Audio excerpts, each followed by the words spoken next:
ശാരികയും കുഞ്ഞിനെയും ഒരു കാരണവശാലും ശ്യാമയുടെ അടുത്ത് കൊണ്ടു നാക്കരുത്. ശ്യാമ മൊത്തത്തില് പ്രശ്നം ഉണ്ടാക്കിയാ നിൽക്കുന്നത്. വീട്ടിലും ബഹളമാണ്. ഇത്രയും ബഹളത്തിനിടയിൽ ശ്യാമയുടെ അടുത്തേക്ക് ഈ കുഞ്ഞിനെ ശാരികയും കൂടെ അയച്ചു കഴിഞ്ഞാൽ രണ്ടുപേരെ അവൾ എന്തെങ്കിലും ചെയ്യും. ആരെ തോൽപ്പിക്കാനാ? എന്നിട്ടിപ്പോ തോറ്റതാരാ? എന്നെ മരിക്കാൻ പോലും ഈശ്വര സമ്മതിച്ചില്ലല്ലോ. അങ്ങനെ നമ്മൾ ആഗ്രഹിക്കുന്ന പോലൊക്കെ നടത്താനായിരുന്നെങ്കിൽ ഇവിടെ ഇപ്പൊ എന്തൊക്കെ നടക്കുമായിരുന്നു? ചേച്ചി, ആ കുഞ്ഞിനെ ആരെ ഏൽപ്പിച്ചിട്ടാ മരിക്കാൻ പോയെ? മോളുടെ അവകാശം ആർക്കാണോ അവരെ ഞാൻ ഏൽപ്പിച്ചത്. അവരാ മോളെ അംഗീകരിക്കുന്ന ചേച്ചിക്ക് തോന്നുന്നുണ്ടോ? ശാരിക ചേച്ചി അവരെ അംഗീകരിച്ചിട്ടുണ്ടോ? പിന്നെ എങ്ങനെയാ ചേച്ചിയുടെ മോളെ അവർ അംഗീകരിക്കുന്നത്?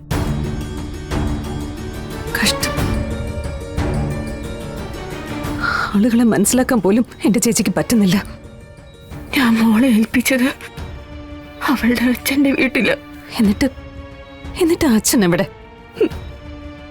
മോളുടെ വളർച്ചയുടെ ഏതെങ്കിലും ഒരു ഭാഗത്ത് എന്തെങ്കിലും രീതിയിലുള്ള ഒരു അന്വേഷണം, സ്നേഹത്തോടെയുള്ള ഒരു വിശേഷം തിരക്കൽ, എന്തെങ്കിലും ഒന്ന് ഈ പറയുന്ന അച്ഛന്റെ ഭാഗത്തുനിന്ന് ഉണ്ടായിട്ടുണ്ടോ?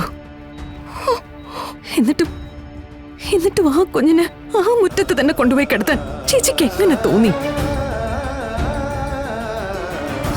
സ്വയം ജീവൻ എടുക്കാൻ തീരുമാനിക്കുന്നതിന് മുമ്പ് ആ കുഞ്ഞിനെ കൂടി കുരുത്തി കൊടുത്തേക്കാന്ന് തീരുമാനിച്ചു അല്ലേ? അല്ലെങ്കിൽ പിന്നെ ഇങ്ങനെ ഒരു ചതി ആ പാവത്തിനോട് കാണിക്കില്ലല്ലോ. എനിക്കൊന്നും കേൾക്കണ്ട. എനിക്കാരുമില്ല, അച്ഛനുമില്ല, അമ്മയുമില്ല, കൂടെ പറപ്പുകളുമില്ല. അങ്ങനെയുള്ള ഞാനെന്തിനാ ജീവിച്ചിരിക്കുന്നത്? ആട്ടും തുപ്പും കേട്ട് ജീവിക്കുന്നതിനേക്കാൾ ഭേദം മരിക്കുന്നതല്ലേ. എന്നിട്ട് എന്താ സംഭവിച്ചേ? മരിച്ചോ? മരിച്ചില്ലല്ലോ. അതല്ലേ ഞാൻ പറഞ്ഞത്. എന്നെ ഒന്ന് കൊന്നേരാ. കഴുത്ത് ഞരിച്ചോ, മരുന്ന് കുത്തിവെച്ചോ, എങ്ങനെ വേണമെങ്കിലും എന്നെ കൊല്ല. ശരി, ഞാൻ കൊല്ലാം. പക്ഷെ എന്റെ ഒരു ചോദ്യത്തിന് ഉത്തരം തരണം. ആ കൈക്കുഞ്ഞിനെ ആര് നോക്കും? അവള് എന്റെ മോളിപ്പോ എവിടെയുണ്ട്? ചേച്ചി ചാവാൻ പോയതല്ലേ, പിന്നെ എന്തിനാ കുഞ്ഞിനെ അന്വേഷിക്കുന്നേ? ശ്യാമ അങ്ങനെയൊക്കെ പറഞ്ഞപ്പോ എനിക്ക് തന്നെ എന്നെ നിയന്ത്രിക്കാൻ പറ്റിയില്ല. ഞാൻ ചെയ്തത് വലിയൊരു അബദ്ധമാണല്ലേ? സംശയമുണ്ടോ? ഇതിന്റെ പേരിൽ എന്തെല്ലാം കുഴപ്പങ്ങൾ ഉണ്ടാവുമെന്ന് ഓരോന്നായി വരുമ്പോഴേ അറിയാൻ പറ്റത്തുള്ളൂ. എന്തായാലും ഇവിടുത്തെ കാര്യങ്ങൾ ഒരുവിധം തീർത്തിട്ടുണ്ട്. ഇനിയിപ്പോ കേസുണ്ടാവും, അത് ഒഴിവാക്കണം. നമുക്ക് ദയവേത് ഇനിയെങ്കിലും ഇങ്ങനെയുള്ള കടുത്ത തീരുമാനങ്ങളൊന്നും എടുത്തു കളയരുത്. എനിക്ക് ഓടാൻ വയ്യാത്തതുകൊണ്ട്.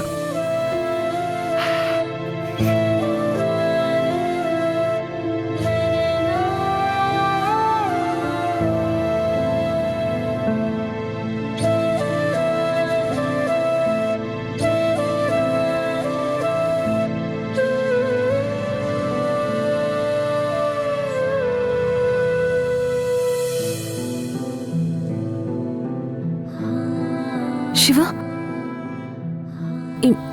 ഈ കുഞ്ഞേതാ? മോളെവിടെ? ശിവന്റെ കയ്യിലല്ലേ മോളെ തന്നെ? മോളെവിടെ? ശിവ എന്താ ഒന്നും മിണ്ടാത്ത? മോളെവിടെന്നാ ചോദിച്ചേ?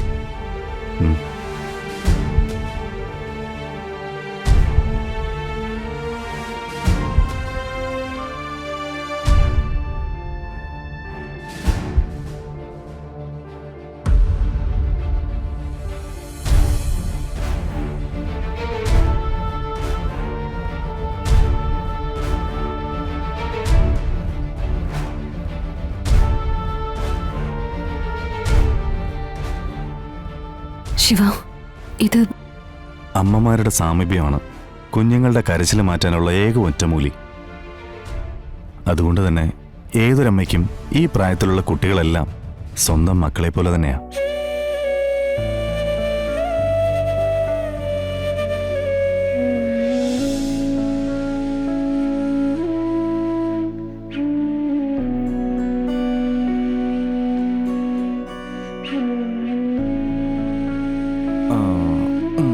കരയല്ലേ?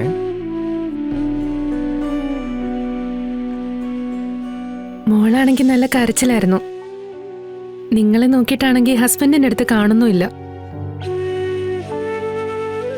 നിങ്ങളുടെ ഭർത്താവാണെങ്കിൽ കരയുന്ന കുഞ്ഞിനെയും കൊണ്ട് നടക്കുന്നതും കണ്ടു. ഞാനൊരമ്മയല്ലേ. കരച്ചിൽ മാറ്റാൻ കുഞ്ഞിനെ വാങ്ങി പാല് കൊടുത്തപ്പോ ഞാൻ എന്റെ കുഞ്ഞിന്റെ കാര്യം ഓർത്തെ.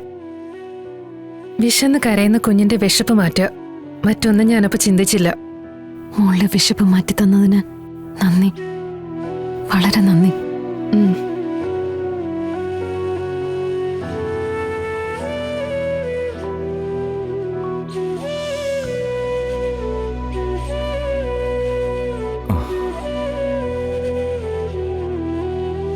താങ്ക്സ്. ഉം.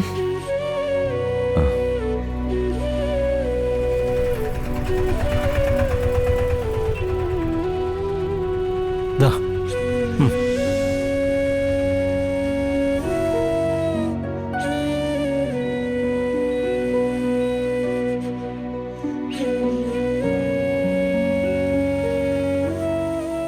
എല്ലാം വിധിയാ അല്ലേ ശിവ?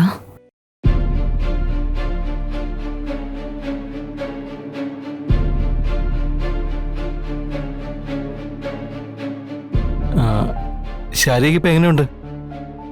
ICUല് 1-2 ദിവസം ഒബ്സർവേഷനിൽ കിടക്കട്ടെ എന്നാ ഡോക്ടർ പറയുന്നത്.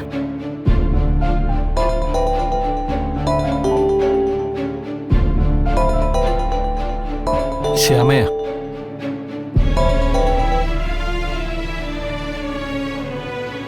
എന്താ വിളിച്ചേ? രോഹിത് ഇപ്പൊ എവിടെ ഉണ്ട്?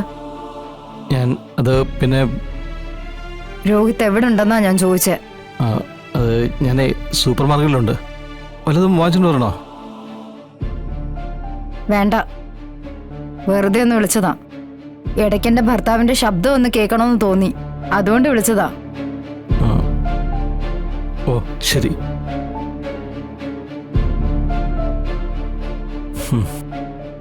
ഇതവള് ചുമ്മാ വിളിച്ചൊന്നുമല്ല, ഞാൻ എവിടെയുണ്ടെന്ന് അറിയാൻ വേണ്ടി വിളിച്ചതാ.